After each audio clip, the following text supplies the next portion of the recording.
The meeting will begin in 30 seconds. If you wish to speak during the public comment,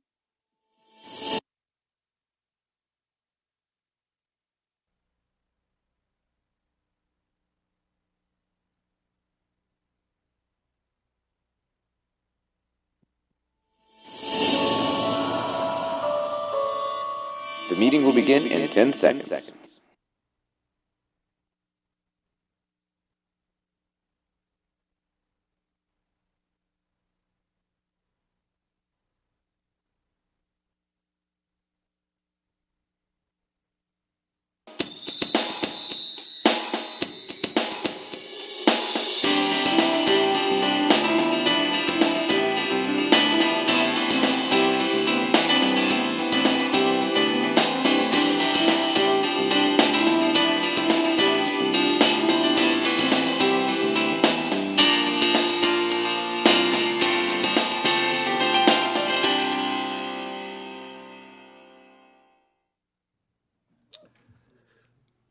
At this time, I want to thank everyone for tuning in, those who are tuning in and those in the audience. And at this time, I would like to call our January 15th meeting to order.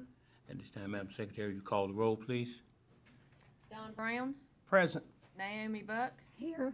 David Davenport, Here. Brad Guth, Here. R.J. Hemby, Here.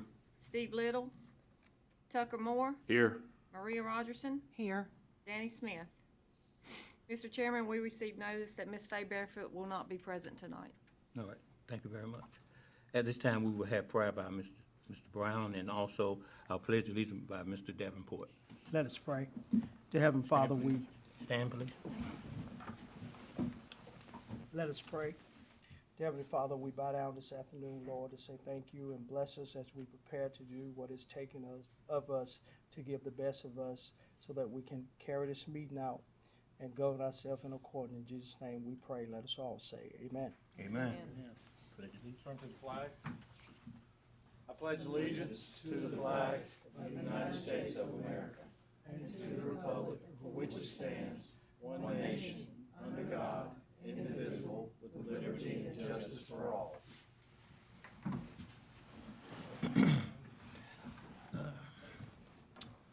I want to thank Mr. Brown for that prayer and also Mr. Davenport for the pledge. Okay. At this time, I will entertain a motion approval minutes of our November the 20th meeting. So moved. Second, Don Brown. Okay. Mr. Davenport, motion. Had time to consider. All in favor of the said motion, say aye. Aye. Opposed, you have that same right. Hearing no negatives, motion carry. I understand that at this time, we normally open it up for public address to the board. Tonight, no one signed up, so we are moving forward. At this time, we have a letter here on my desk. Mr. Colson is back with us. That Commissioner, thank you so much for your past service and continue to work. Okay, at this time, we will move to administrative matters. Mr. Rose. Thank you, Mr. Chairman.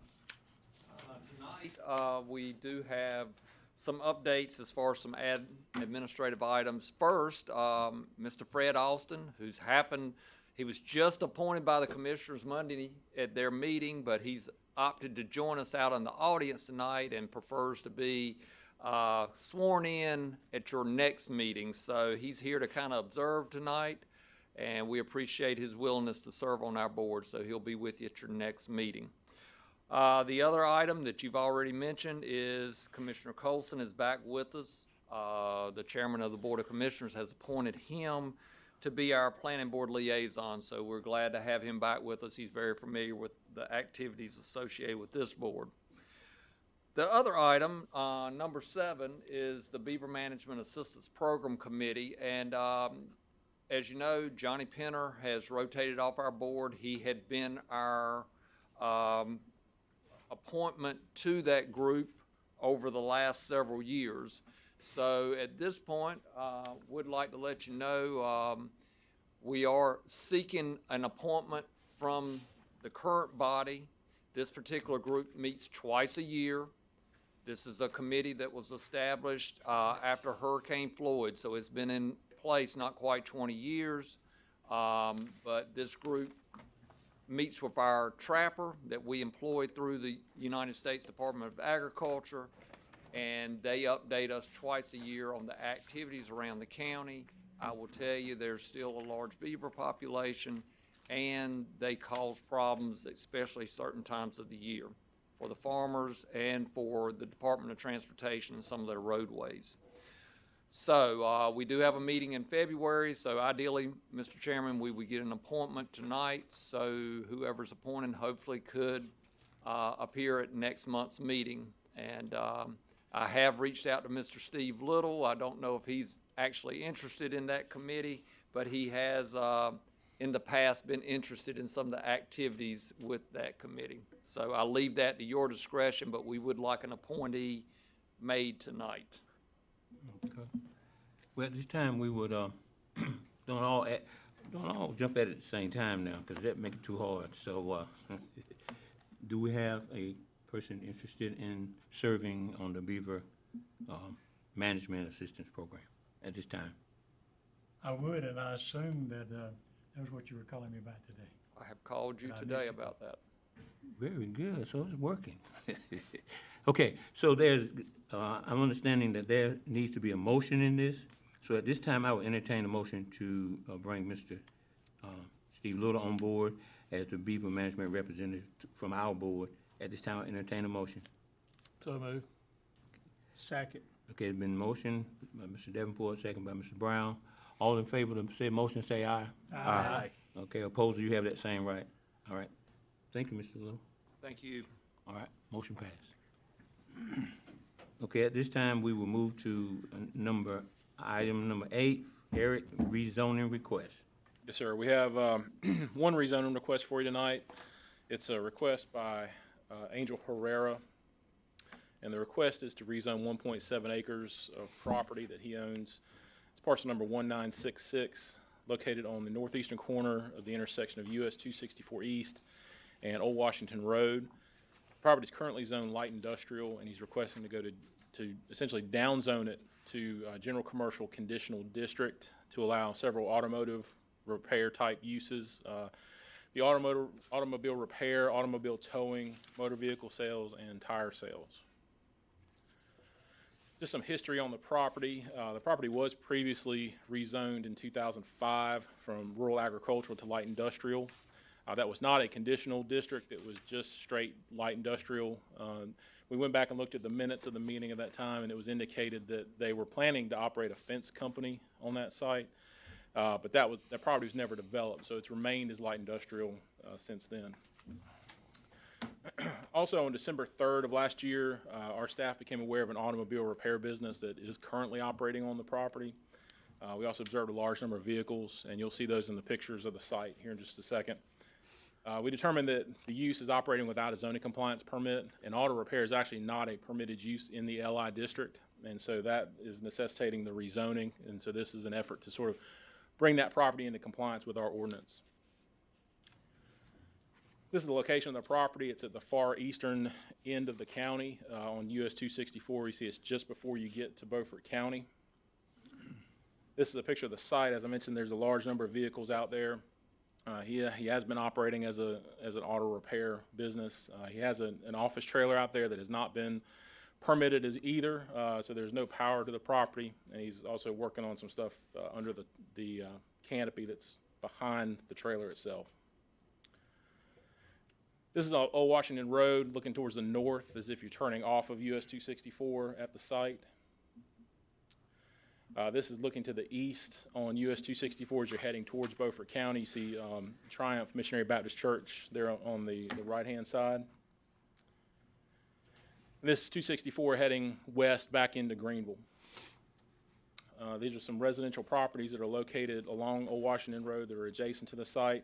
You see the site itself in the background behind the second home here. This is looking back towards US 264. And then the adjacent corner that's across Old Washington Road, the other corner of US 264 and Old Washington. There are several commercial sites that are within close proximity. These are some sites on US 264. It's an auto dealership as well as two commercial shell buildings. Basically, they have various units in there for rental. Cratch's Furniture and Pottery, which is a cut stone business. There's a storage yard that Cratch's uses across the street that they also store some of their material at, and an existing warehouse that's located next to that site as well. See, the land use plan does designate it as a commercial crossroads community. That designation is intended to include limited commercial land uses appropriate to crossroads development. Land uses include a mix of residential, public, institutional, and commercial uses. And residential uses can be located near non-residential uses with appropriate buffering. Uses within this category would be able to develop with either public sewer or private septic tank systems, and this category is designated at prominent crossroads throughout the county where existing commercial development provides goods and services to a larger surrounding population. Existing land use, you see the site is currently vacant. There's some residential property towards the northwest along Old Washington Road, and you see also several commercial properties back up 264 and some institutional properties also along 264. The zoning of the site, you see it's currently light industrial. It's predominantly RA and RR around the site, but also with some industrial and commercial zoning back towards those existing commercial uses. The commercial district is intended to accommodate a range of retail, service, office, limited wholesale, and moderate density multifamily uses in areas that have access to major thoroughfares and the utilities to support that type of development. Again, this is a conditional zoning district, so that allows for the approval of a proposal for specific use or uses in this case, with reasonable conditions to ensure the compatibility of those uses with the use and enjoyment of neighboring properties. And again, he's looking at automobile repair service, automobile towing service, motor vehicle sales, and tire sales. As the board might remember, last year when we did our major updates to the land use plan with the Southwest Bypass, one of the things we included was that for a conditional zoning district, you no longer had to provide a site plan. You could do it as a conceptual sketch plan, and that was an effort so that they didn't have to spend money for something that they couldn't, that may get turned down. So they've submitted this sketch plan, and I'll kind of walk through a couple of features here. First is the office and a proposed shop that he's showing, as well as a large fenced-in towing storage area. It'll be where they keep the cars for the repair as well. He's providing parking or indicating that there'll be parking on site. We'll have to calculate the amount of parking based off the uses, and that'll be part of his future site plan that he submits. One thing to note, the parking that is along Old Washington Road, that's within the buffer area for the highway corridor overlay, which I'll also explain, and that will have to be relocated as well. There is an existing driveway off the Old Washington Road side, and he also has some existing trees and shrubs that are located out there, or vegetation. Some of the things he'll have to show, again, he's in the highway corridor overlay district, and so he'll be required to provide a 50-foot landscape buffer yard along the highway. This is not to scale, just by the way, but that 50 feet will be along the entire property line adjacent to the highway. And they'll also have to provide 20-foot property line buffer yards along the side and rear properties adjacent to those residential properties. And again, these will be landscaped in accordance with some requirements in the zoning ordinance, combination of trees and shrubs and grasses. So again, with the sketch plan, we will not issue a zoning compliance permit until he does submit a site plan if the request is approved. It'll have to be prepared in accordance with the requirements of the zoning ordinance. And that site plan, being that's in the highway corridor, also will have to show that 50-foot highway buffer, the 20-foot buffers along the sides and rear, and he'll have to provide a landscaping plan to show how those are going to be screened. Some other requirements that have to be met include a floodplain development permit. He'll have to, if he's disturbing more than an acre of land, he'll have to provide a soil erosion and sedimentation control plan. If he's disturbing or developing greater than a half acre, he'll have to provide stormwater calculations. Parking spaces, access drives, and loading areas have to be paved with concrete, asphalt, or a similar material. The site will also have to comply with any applicable environmental health regulations for wastewater disposal, as well as setup permits or building permits that will be required from inspections for the trailer. And the driveways will also have to be reviewed and approved by NCDOT for any improvements. Our staff recommendation is that we find that the request is consistent with the county's comprehensive land use plan, given its designation as a commercial crossroads community, as well as its location within close proximity to existing general commercial and general industrial zone properties. We also find that the request is reasonable and in the public interest because the property is located along a major thoroughfare within an area that is designated for commercial crossroads development. In addition, there are, as I noted, there are several existing general commercial zone properties within close proximity to this property. So staff does recommend approval of the request. We have several additional conditions that we would like to attach to it, being that it is a conditional district. And this is mainly related to conditions that are for the approval of the plan per the zoning ordinance requirements. One condition will be that the lot should not be maintained, used, or operated as a salvage yard. And that would be for storage of motor vehicles, primarily junked or unused or unlicensed vehicles for more than 15 days that cannot be operated under their own power. Again, the condition that we will not issue a zoning compliance permit until he submits a site plan showing those highway and side and rear buffer yards, as well as a landscaping plan. Accessory buildings, as well as the parking and loading areas, may not be located within those buffer areas. Any required parking spaces, as I noted, shall be paved and maintained with concrete, asphalt, or similar material. He'll be required to obtain a flood development permit prior to development if he's developing any area within the special flood hazard area that's on the property. Also, a soil erosion and sedimentation control plan shall be submitted for any development that results in disturbance over an acre. The site must comply with the Pitt County Stormwater Ordinance for nutrient control if he's developing greater than 1/2 acre. And he'll need to obtain all required permits from Pitt County inspections to occupy the existing mobile office trailer, and will need to comply with all applicable environmental health regulations for wastewater disposal or a septic system. And he'll have to obtain a driveway permit from NCDOT and comply with all requirements for access to the property. One of the other changes to the state law recently has been that the applicant will need to, in order for us to enforce any additional conditions, the applicant will have to sign a statement that he is okay with those conditions. So following the meeting tonight, we'll touch base with the applicant because he's not here tonight and have him sign a statement that he's okay with these conditions. But we as staff have discussed them with him, and in our discussions, he was okay. So with that, we'd like to now entertain public comments, and the Board of Commissioners is scheduled to hold a public hearing on February 17th. Are there any questions of Eric at this time? Eric, I have two letters here with concerns about the property value. Yes, sir. Could you address that for Mr. Ernest? Yes, sir. Dixon On Monday afternoon, the gentleman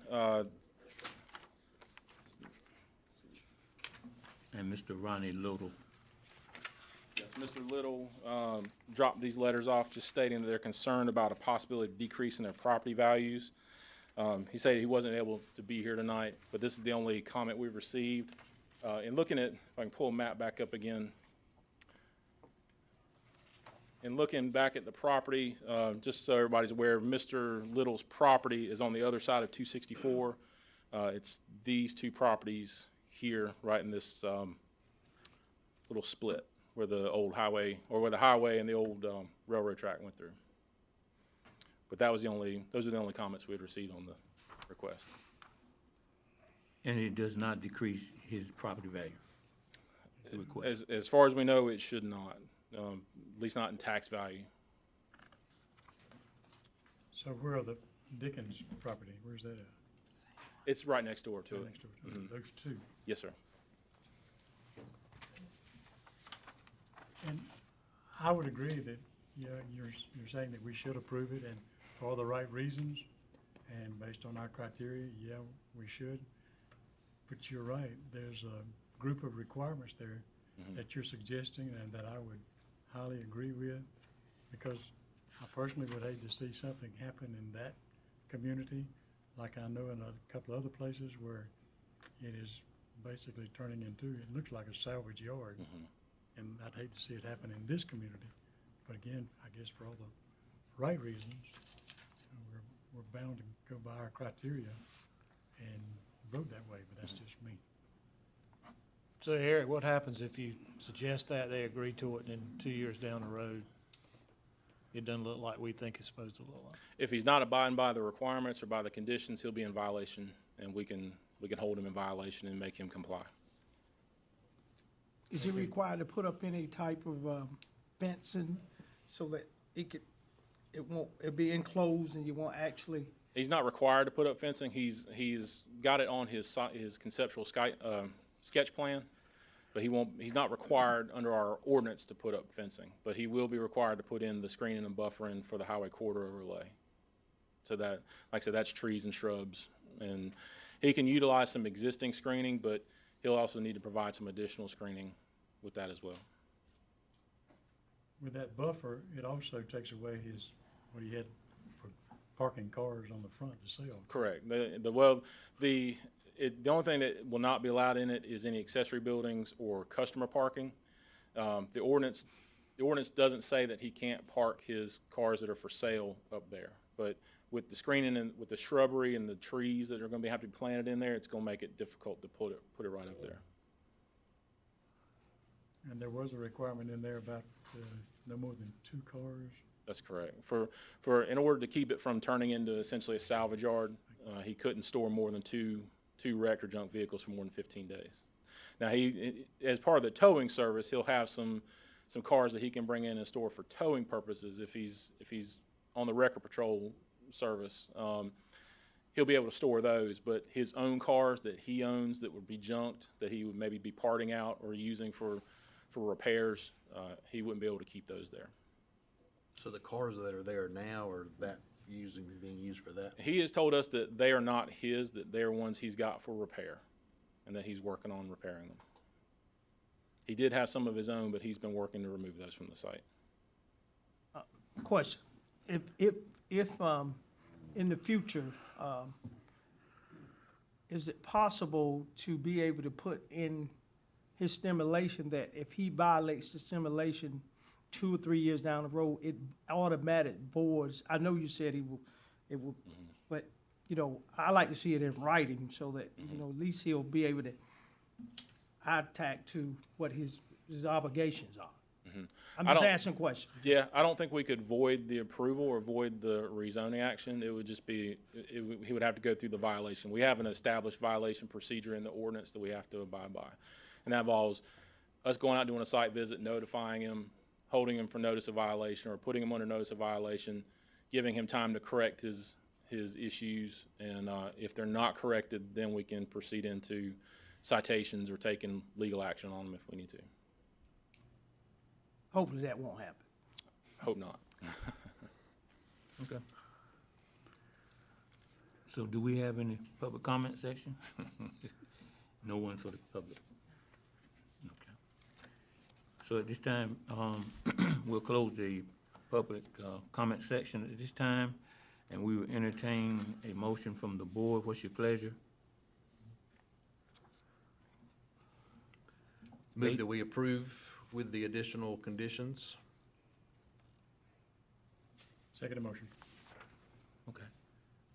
So it's been motioned based on Eric's presentation by Mr. Goose and by Mr. Little, second. And all in favor of said motion will say aye. Aye. Opposers, you have that same right. Okay? No opposers, motion carried. Thank you. Thank you.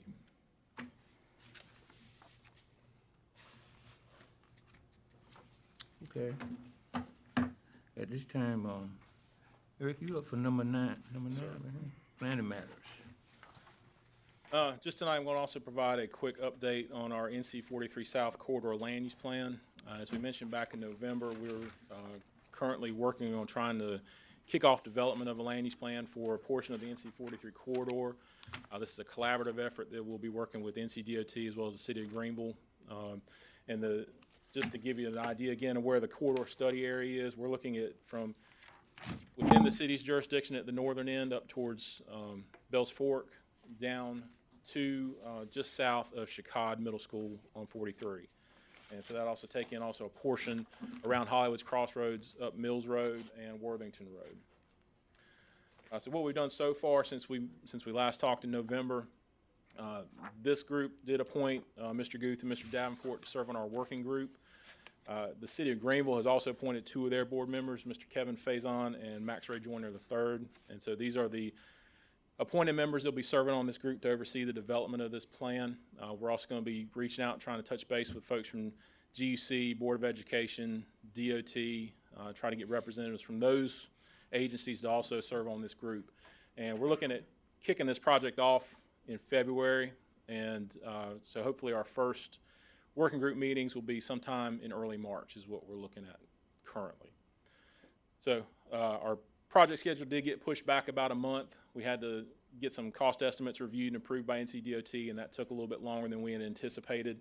But those have come back, those have been approved, and currently we're moving into our next steps, which is to finalize the contract with Stewart, to organize stakeholder interviews for folks that live within the corridor study area, and also to finalize, as I said, the organization of that working group, develop a distribution list for those folks, and start having meetings to get this project moving. So I'd be glad to answer any questions anybody might have. Any questions of Eric? Do you know what the updated schedule is for the 43 widening? For the widening, It's delayed about 3 years. yeah, it's been delayed, Oh, okay. but yes. Any other questions? Okay, thank you. Thank you. Number 10, Ms. Rose, you back again? Yes. Good question about the delay of 43. So hopefully our land use planning activities will be in advance of some of those major road improvements. And again, there's already some things happening. You guys just dealt with a rezoning request down at Chicago. We've had some other general commercial requests just south of that Cox Crossing area. The city has annexed some property out off Mills Road, so there's already activity taking place in advance of the roadway improvements. So hopefully we'll catch up with some of the development. Okay, census. You'll hear me preach this each month until it comes and goes. So we're only 76 days away from Census Day. Everyone, if you live in a single-family household, an apartment complex, whatever it may be, you should be getting an invitation from the Census Bureau sometime in March. Certain portions of the county will get a card that only has a QR code, so you can take your phone, scan it in, fill out your census form right on your phone, or you can do it on your computer. Other areas of the county, specifically north of the river areas, that may not have as much access to the internet as other areas of the county, you'll not only get that invitation for doing it digitally or electronically, you'll also get the hard copy form. So you'll have both options readily available. That should come out in March, so in anticipation of April 1st, we would like everyone to go ahead and fill out those forms, either electronically or hard forms, send them back in. The Census Bureau will have a tally report. What is the response rate of Greenville? What is the response rate of overall Pitt County? We'll be able to track that on the Census Bureau website. So it is vitally important. We're trying to get our response rate up. Last time it was in the low 70% range. We are now trying to get up around 82%, which is kind of the going rate here in North Carolina. So, any information you might want, we've got a lot of good handouts, a lot of good information, a lot of public service announcements. They're all on our website, if you can see that on the screen now. Just some ideas of what we have going on. We just had our complete count committee meeting last week. We've got a very active group, very diverse group that covers the county. We've got the NC Works bus tour coming on. Why is that important? They're still recruiting census workers. It's important here in Pitt County that we have people that know the area, that people are familiar and talking with when they're out trying to get additional responses from individuals. So we encourage people, go to the NC Works website if you're interested in applying for any of those positions. That'll be through the Census Bureau, I should say, and they can apply right online. We do have some other meetings coming up with our Complete Count Committee, but the big day, of course, is April 1st, Census Day. And just to give you an idea, we've got a couple of interns from East Carolina University. They've been out providing information on campus. The third picture here on the screen is actually from our Complete Count Committee, the third and fourth one. We get a lot of good participation from the people that have been to our meetings. And that's the full group there, and we'll continue to meet a couple more times before things wrap up later in the summer. Census Day, April 1st, is not the end of things. That is when we're looking, everyone in a perfect world would submit their responses. After that, those that haven't responded, though, will probably start getting a knock on their door. The enumerators from the Census Bureau will be out in the field at that point in time trying to get those that have not responded. Any questions about the census? Very important we get an accurate count. We lose money here locally from both the federal distribution and the state distribution if we don't get our folks to fill out those forms.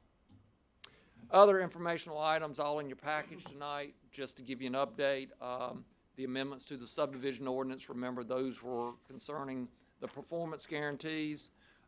Those were approved back in December by the Board of Commissioners.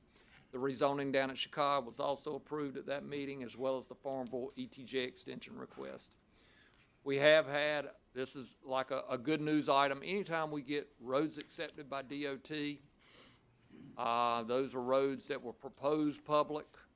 Anytime we get those approved and maintained by DOT, that is a good thing because that ensures that there's long-term maintenance of those roads. Also, there is anyone that might be viewing tonight or any of you that might have woodland, there are some upcoming workshops through the Cooperative Extension Office if anyone's interested in those. Monthly reports are also in there along with some other correspondence, and we welcome any questions you might have on any of the items, and you can always visit our website for a lot more information. That's all we have, Mr. Chairman. Okay. All right. Now we're gonna move down to number 19 on the agenda for tonight, and it's called Adjourn. It's called to adjourn. At this time, is there anything else come before this board before we close it out tonight? Any other matters? Just a comment on what I just heard, James, and to our Commissioner Liaison. Just curious, for the north side of the river, and speaking from the north side of the river, what do we need to do to go about to get that enhanced networking that we need for the internet? He said he can't hear you. The networking that James was just talking about, for us to get that enhanced network system for internet on the north side of the river, what do we need to do to go for that? And that's probably not a planning board issue, but something that I'd like to have mentioned. Thank you, sir. Okay. That was good. Okay. Yeah, I'd like to hear the answer to that one. All right, thank you very much. At this time, we are adjourned. Thank you.